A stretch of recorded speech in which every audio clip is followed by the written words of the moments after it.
Turn as Deputy Parrish on Teen Wolf. Today he will share with us how his role in Prayers for Bobby, a film based on a true story, taught him about loving yourself.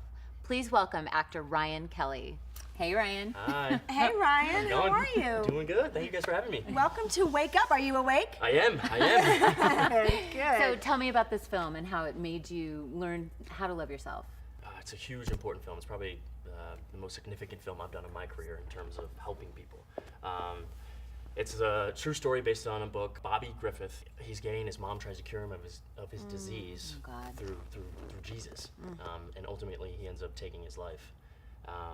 So through the film, I was involved a lot with Trevor Project, PFLAG, and it's not something I was necessarily aware of until I was involved in this project, but there's tons and millions of kids out there like that. So I would meet kids that felt alone or felt that no one else in the world was like them, and that they were considering taking their own lives because no one loved them, which is not the case at all. It's sort of like that Academy Award, the gentleman who won the Best Screenwriting Award this year. He said, it's okay to be weird. Yeah. It's okay to be different. And it's really a problem right now, I think, because partly because society has pressured us so much to look a certain way, be a certain way, have the right things, and then if you don't, or you're somehow different, being different has lost its cool. Remember when being different used to be cool? I think it's still cool, but I think when it comes to sexuality, there's so many taboos around it, and they've made it like a religious thing. It's like, well, you can't be loved by God if you have this sexual assignment at birth. Like it's a really interesting challenge, and so you met a lot of kids that were going through it. And what did this teach you about you? Honestly, it taught me to love myself for not being perfect. Right.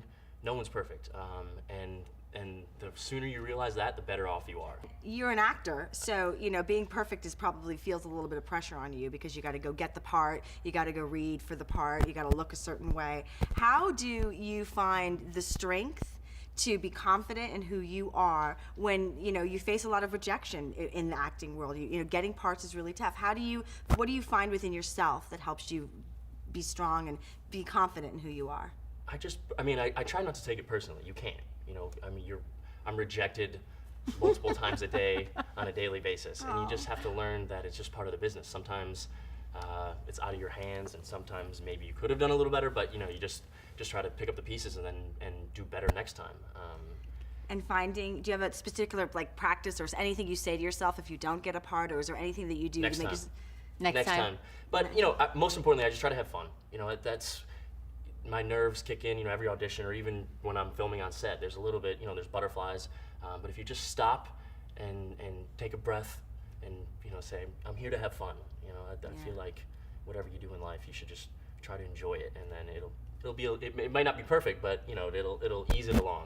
So tell me when you're on set and you've nailed a part and you feel really what is that feeling like? Are you in a flow? Are you one with the character? Are you completely immersed where there's no other reality happening? What is that like? It's a huge relief. I'm not a method actor, but I definitely prepare a lot for certain scenes, and definitely difficult ones. So there's always these nerves that it's like, I want to nail it, I want to get it exactly how I want it. And so when you do get that, it's just a relief. And then, that's on to the next. On to the next, but that's when the enjoyment part comes in. You're like, Why acting? Why would you put yourself out there like that? I ask myself that every day. I don't know. I have 14 siblings. Wow. So it started as a way, my parents, I did a lot of commercials in print in Chicago growing up as a way to pay for college. It bit my parents in the butt, and I ended up not going to college and moved out to Los Angeles to pursue acting. If my son is watching this. Go to school. I screwed up. I regret it still to this day. But so far, knock on wood, it's been working out. And what do you think? You have Teen Wolf is a hugely popular show, and lots of young people watch that show. And so if they're watching you now, or maybe their moms are going to make them watch you later because they're watching us now.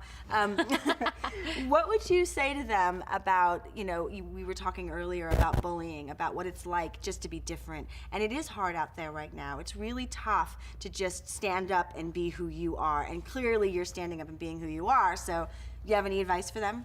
It gets better. That's the most important thing.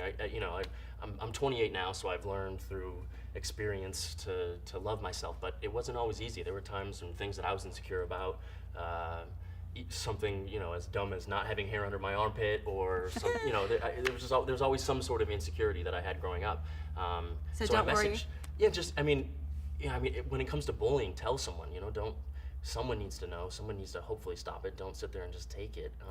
I understand it's a tricky topic because then it depends on who you want to tell, but, you know, just, it gets better. It really does. I love that. So what's next? And it gets better. I think Yeah. those are great mantras Yeah. for anybody moving through learning to love ourselves. And when did you have, so 28 is still very young, but when did the shift happen? When Right. did you decide, like, I'm okay with me, I love me?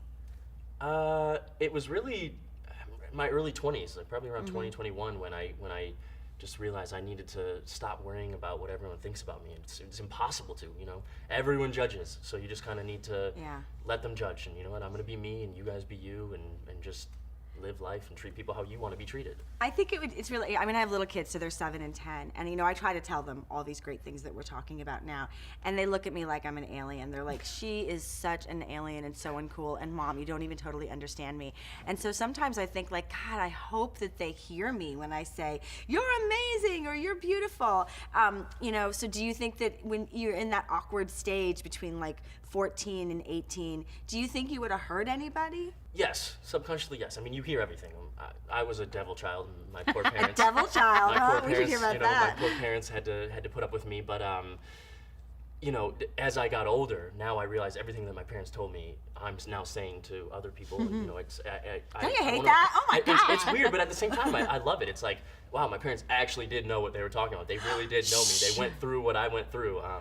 So my family's multicultural. So it's my siblings will always say that's my brother on TV, and you know, they're of different ethnicity. So then some of the kids are like, he's white. No, he's not. You know, and they have to show pictures. Right. It's kind of funny. Do you have any lessons for them struggling with any of the sort of, wow, we're really different, wow, we're completely, you know, we don't look alike and stuff like that? Do you ever for your brothers and sisters, do you give them any advice? You know, they have the same things that I had. Like, you know, I was super skinny and short when I was younger, and I didn't grow until I was probably 19 or 20. And my brothers are the same way. And it's like, don't worry, it's gonna come. You know, you won't always be this stick thin. It's you know, there's worse problems out there. Calm down. Like, I promise you.